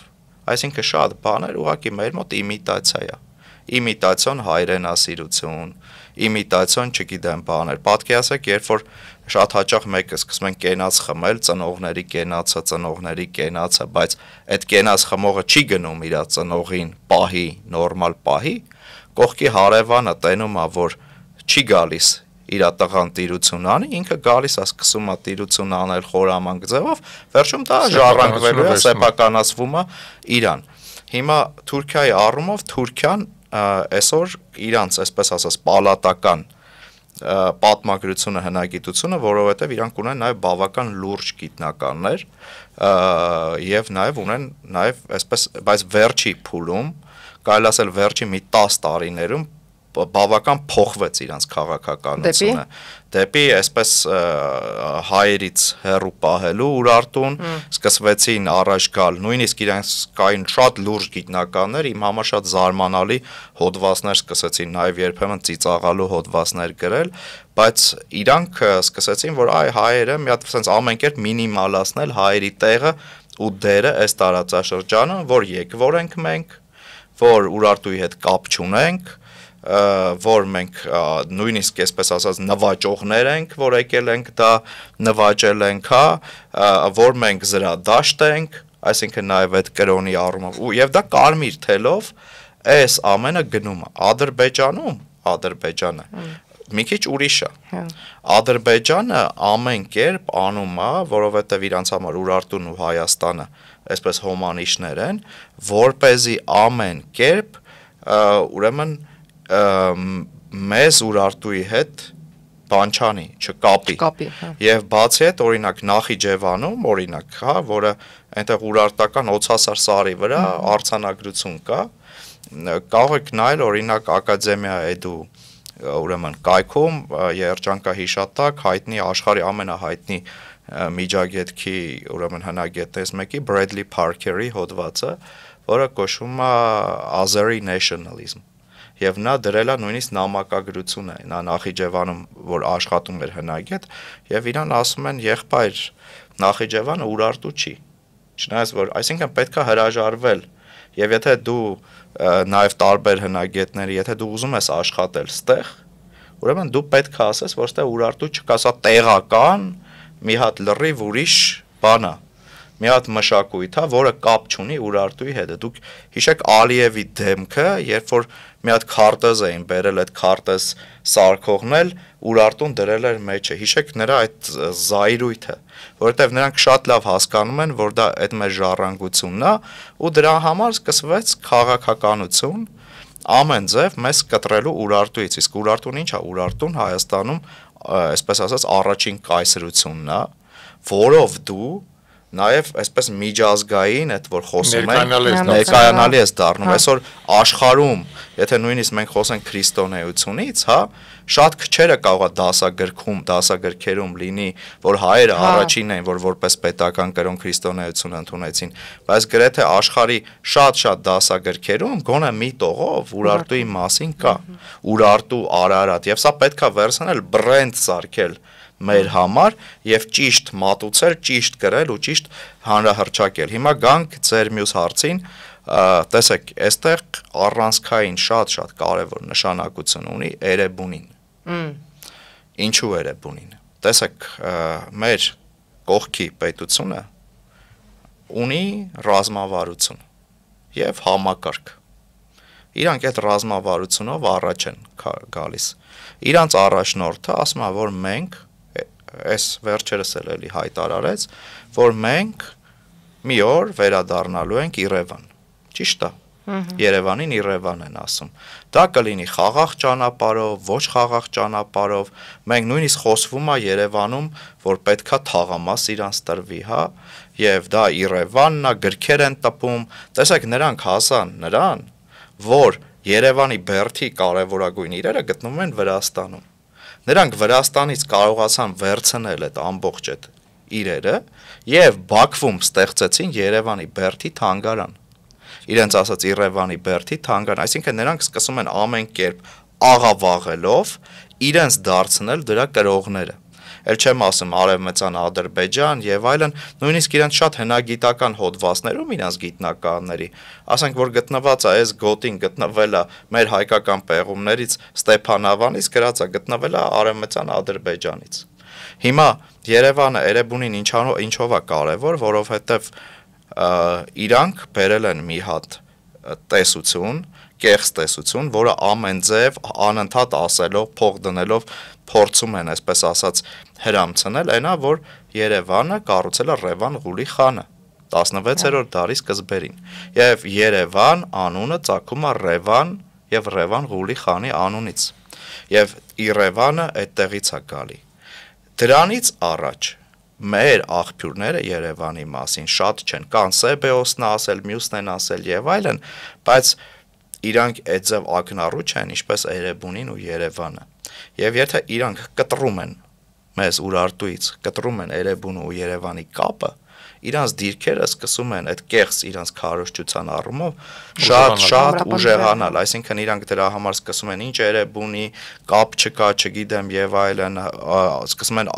ամեն ձև հետապնդել այն մարդկանց, այն գիտնականներին, ովքեր դրա դեմ գնում են եւ նաեւ դա շատ հետեւողական կերպ նաեւ առաջ տանել այդ քաղաքականությունը, նո օրինակ շատ հետաքրքիր է, որ օրինակ 7-րդ դասանի դասագրքում մեր շատ այդ խայտառակ դասագրքում, որտեղ հայերի ծագման վերաբերյալ առաջի թեզը այնա, որ մենք Բալկաններից գաղթած գաղութարարներ ենք, հա, այնտեղ օրինակ Մենոայի հարեմի մասին է խոսում, միշտեր հարեմը իսլամական տերմին է, այնտեղ կապ նույնիսկ նշած չի Էրեբունու եւ Երևանի կապի մասին, մեկ տող անգամ չկա,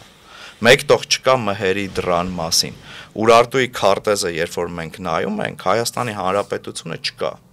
Արարատի տակ գրած Արարատ Ուրուրուտ աղավաղված ձևով, եւ բնականաբար այս երբ որ մենք հարցրեցինք ինչի չկա, մեզ ասացին, որ Էրեբունին դա սովետական միֆ է, էլի ադրբեջանական ցավոք սրտի, դա համապատասխանում է այդ ադրբեջանական, այսպես ասած, նարատիվներին եւ իրանք ամեն կերպ մեզ ուզում են կտրեն, եթե իրանց հաջողվի կտրել, մյուս քայլը սկսելու է Երևան իրանց այդ վերադարձի, դա իմ անձնական տեսակետն եմ ասում, այս քայլը հուսանք, որ մենք էլ կստեղծենք համակարգ, հա, ոչ իմիտացիոն, ոչ իլյուզիոն համակարգ, հա,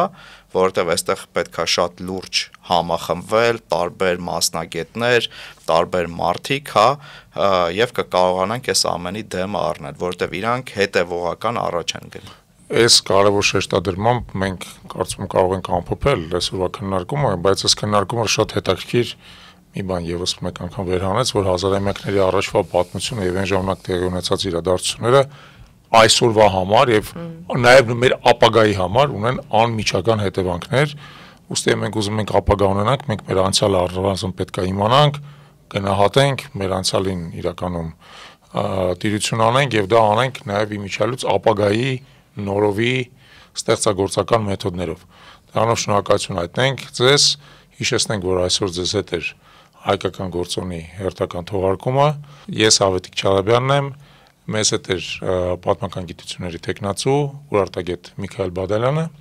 Ես Նունե Մելքումյանն եմ, շնորհակալություն, որ դիտեցիք այս թողարկումը, խնդրում ենք բաժանորդագրվեք մեր YouTube-յան ալիքին, Instagram-ին, TikTok-ին, Facebook-ին, բոլոր հղումները կան ստորև, շնորհակալություն, դրանով դուք կօգնեք մեզ ավելի լավ տարածել մեր նյութերը։